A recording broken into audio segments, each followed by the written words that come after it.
Do you like getting your mind blown? Because this is how you get your mind blown. Number one, it's Gears of War with its reload mechanic. Before I get into that, this is the second part to my video on 5 genius game mechanics, which are not gonna be 10 genius game mechanics, because this is part 2. So if you haven't seen part 1, I highly recommend checking it out. It's right there. I'm gonna link it in the description and in a card on YouTube. So Gears of War. What's the mechanic in this game? It's timing the reload button so that you get more damage. Here's how it works. When you reload your weapon, you get a small window of opportunity to press reload again, and if you time it correctly, you're gonna get increased damage. This is also something in Enter the Gungeon. It's on a gun called Red Gun, as in R-A-D. And the more you time that reload, the better the gun gets, and it gets just obnoxiously good at some point, but it gets harder, so. More shooters should do this. Reloading is usually just something you do reactively, and you don't think much about it, and you just do it when you run out of ammo in your magazine. But Gears of War makes it different in that it's reloading. Number 2 on this list. It's something not many people talk about, but you see it very frequently in games, and it's so obvious once you see it. But if you never thought about it, like maybe this never came to your mind, but it's something to do with elevators. This one actually has 2 sub-features in it. The first sub-feature is double elevators. What does it mean? It means that when one elevator goes up, the other one goes down. So if you somehow manage to get back down after going up, you always have another elevator waiting for you right there. The first time I saw this was in World of Warcraft in Thunderbluff, the capital city of the Tauren, and I'm pretty sure it's also in Dark Souls. And in Bloodborne there's an elevator somewhere in the end game, if I'm not mistaken.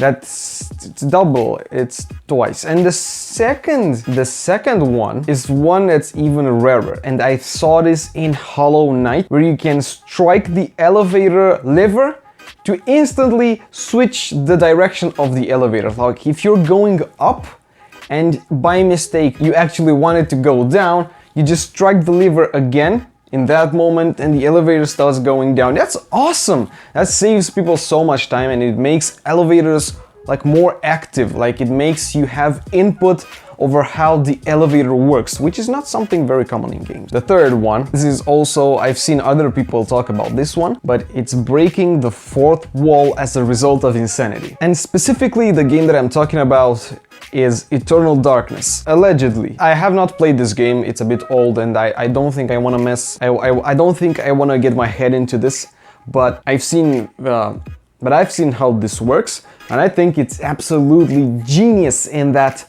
the more insane you get stuff on the screen like stuff that's not supposed to be in the game, emulating real-life commands. Let me explain for a bit. You might get an indicator saying that you lowered or increased the volume, which you did not, obviously. So it makes you think you're going insane as a player, doing things like changing the volume. This is the only example I got. Make you say, hey, I did not change the volume. Or did I? Number 4 tip on this list, deadly and cumbersome. It's the Darkest Dungeon stress. Darkest Dungeon is one of my all-time favorite games because it also adds another stat other than health. This is one thing I love about certain games. Your characters do not heal outside of combat. Let me explain, because it's not that simple. When you have a game and you get a perfect team, you tend to go mission after mission after mission and just keep going. Even if your health does not get fully healed after a combat, you can still do that usually, and there are games in which you can just keep pressing on and heal in combat and just mind your own business. But here's the twist Darkest Dungeon puts on it. Mobs don't only deal damage to your health, they also deal damage to your character's sanity and their stress. Stress does not usually heal. There are very certain circumstances in which stress heals in combat and during an adventure, but outside of that, the only way to cure stress is to put them in a facility, such as sending them to the bar or the brothel or the church to meditate so they reduce their stress, and that takes one whole adventure time. So for one whole adventure, for one whole mission, your character is not gonna be available. So when you're in combat, you actually tend to avoid stress damage more than health damage, because health is temporary, stress is a forever, never-ending nightmare. So once your stress gets to 100%, the character becomes afflicted. It means they get a certain mental condition, such as hopeless. Or maybe they become masochistic, and instead of attacking the enemies during your turn, it attacks your character. It attacks other characters on your team, which is incredibly devastating. In this game, losing one turn on a character can be absolutely devastating. It's very, very important to get your characters mentally healthy. Moreover, on top of that, if your characters get to 200% stress level, they die. They just... So that's the core of it. That's what I wanted to explain about this mechanic. It's that it's a type of damage that you cannot heal except under certain circumstances.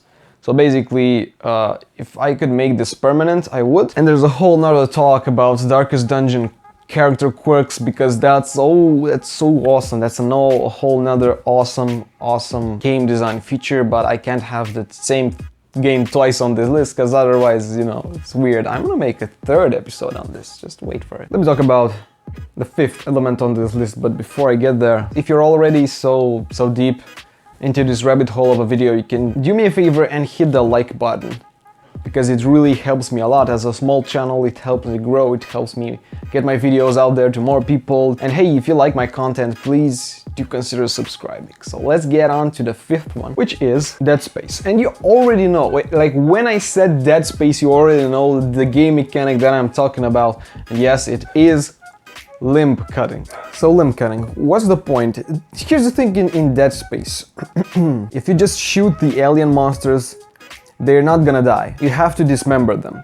That means you have to shoot them in certain areas of their bodies, so you literally cut off their limbs. And the main weapon in this game is called a plasma cutter. And here's the thing about this one, it sends 3 bullets, laser plasma things in a line, and it's either horizontal or vertical, and you can switch between these, so you can make targeting limbs easier, and it literally just cuts. And there are other games that do this, for example Borderlands with robots.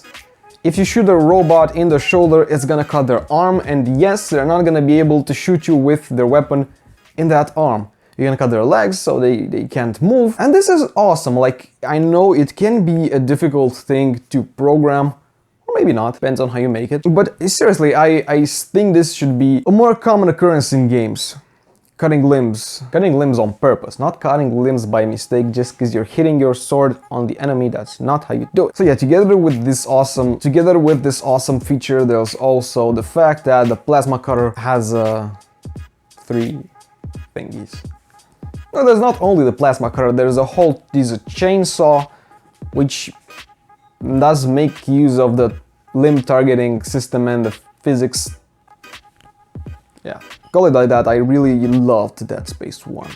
I think it was an old game. I really did not expect it to be that good when I first played it, but it really blew my mind. Dead Space absolutely blew my mind. It was such a good game, and it achieved some things many games struggle with. For example, making ammo limited, making the player want ammo and actively switch weapons because they run out of ammo. They did that so well, it's incredible. Also, it's one of the very few games in the world where I think all the weapons are useful. I literally could not find a favorite weapon in that game, but in this game all the weapons had something special. They all were very good in certain situations against certain monsters. For example, one that had 2 limbs in the air all the time, you could use a gun that sends a wide wave and you can cut its limbs, cut its tentacles, whatever those were. And that's basically it. It's a very basic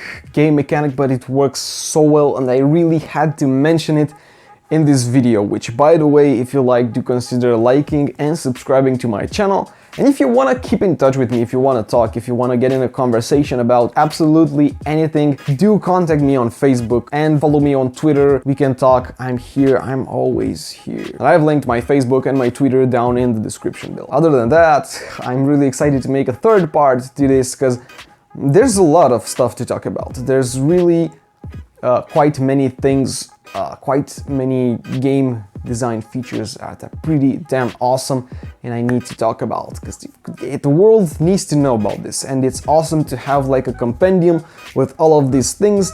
And in case you ever make a game, in case you're a developer, an aspiring developer, and you ever want to make a games, do employ some of these. Hey, why not? Just maybe I'm gonna get to like part 6 of this video because there's a lot to talk about. I need a bit of time to get there, but in the meantime, I wish you the best development journey that you can have. Game development, game design.